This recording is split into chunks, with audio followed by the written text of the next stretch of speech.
अस्सलाम वालेकुम, आदाब। तामिल इरशाद खबरनामा में आपका खैर मकदम। शुरुआत में हेडलाइंस पर एक नजर। वज़ीर-ए-आज़म मोदी की जोहान्सबर्ग में G20 लीडरों की चौथी कॉन्फ्रेंस में शिरकत। कहा, हमारी तवज्जो तरक्की की तरजीहात को आगे बढ़ाने और बेहतर मुस्तकबिल पर मरकूज। खुश्क मौसमी सूरत हाल के चलते वादी और लद्दाख में शदीद सर्दी की लहर जारी। श्रीनगर में एक मरतबा फिर -2 डिग्री जबकि पहलगाम -3.5 डिग्री के साथ सर्दतरीन इलाका दर्ज। बालाई इलाकों में मौसमी सरमा की दस्तक। पीर पंजाल की पहाड़ियों पर मुख्तसर और हल्की बर्फबारी। सनतनगर फ्लाईओवर पर काम आखिरी मरहले में, आज शाम तक तकनीकी तकमील मुतवक्का। यह मंसूबा शहर के मुसाफिरों और लोगों के लिए बहुत अहमियत का हामिल। जिला तरक्याती कमिश्नर श्रीनगर। शहर श्रीनगर में अमन को यकीनी बनाने के लिए मुमकिन इकदाम किए गए। कश्मीरी नौजवानों में क्रिकेट का बेपनाह टैलेंट और जोश। IG CRPF और मौजूदा बिजली की कीमतों में इजाफा। हुक्मरान नेशनल कॉन्फ्रेंस की इंतखाबी धोखाधड़ी। नेशनल कॉन्फ्रेंस का इंतखाबी मंशूर अपने ही झूठ और झूठी यकीन दहानियों के तहत मुनहदिम। सुनील शर्मा। अब पेश इन खबरों की तफसील। वज़ीर-ए-आज़म नरेंद्र मोदी का जनूबी अफ्रीका के सदर सिरिल रामाफोसा ने पुरतपाक खैर मकदम किया जब वो हफ्ता को जनूबी अफ्रीका के जोहान्सबर्ग के नेस्रेक में G20 लीडरों के इजलास में शिरकत के लिए पहुंचे। वज़ीर-ए-आज़म मोदी 22 और 23 नवंबर की चौथी कॉन्फ्रेंस में शिरकत करने वाले कई मुमताज आलमी रहनुमाओं में शामिल हैं। मुकामी वक्त के मुताबिक जुमा की दोपहर जोहान्सबर्ग पहुंचने के बाद वज़ीर-ए-आज़म मोदी ने कहा कि वो अहम आलमी मसाइल पर आलमी रहनुमाओं के साथ नतीजा खेज बातचीत करने के मुंतजिर हैं।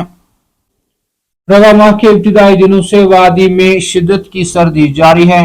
शहर श्रीनगर और दीगर कस्बा जात में मौसम खुश्क रहा और दिन में हल्की धूप निकली थी। ताहम बाद में मौसमी सूरत हाल मुसलसल दिगर गो हुई और शबाना दर्ज हरारत में काफी कमी रिकॉर्ड की जा रही है। इसी दौरान महकमा मौसमियात के मुताबिक श्रीनगर में सर्दी की लहर जारी है जिसके चलते शबाना दर्ज हरारत -, में रिकॉर्ड किया गया। इधर महकमा मौसमियात ने जम्मू कश्मीर में अगले 24 घंटों के लिए बुनियादी तौर पर खुश्क मौसम की पेशगोई की है और कहा है कि रवा माह के आखिर तक किसी बड़ी तब्दीली की तवक्का नहीं है।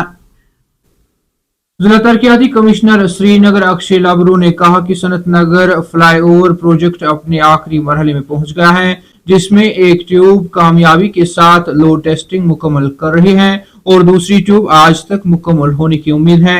जारी काम का जायजा लेने के दौरान मीडिया नुमाइंदों से बात करते हुए अक्षय लाबरू ने कहा कि यह मंसूबा शहर के मुसाफिरों और लोगों के लिए बहुत अहमियत रखता है जो तवील अरसे से इसकी तकमील का इंतजार कर रहे हैं। उन्होंने कहा कि यह श्रीनगर के लिए एक अहम प्रोजेक्ट है। हम काफी अरसे से इसके बारे में सुन रहे हैं और आज एक ट्यूब को मुकम्मल लोड टेस्टिंग और दूसरी को मुकम्मल होने के करीब देखकर हमें इत्मीनान का एहसास होता है। उन्होंने कहा कि आज शाम तक सनतनगर फ्लाईओवर तकनीकी तौर पर अपने तमाम लिहाज से मुकम्मल हो जाएगा।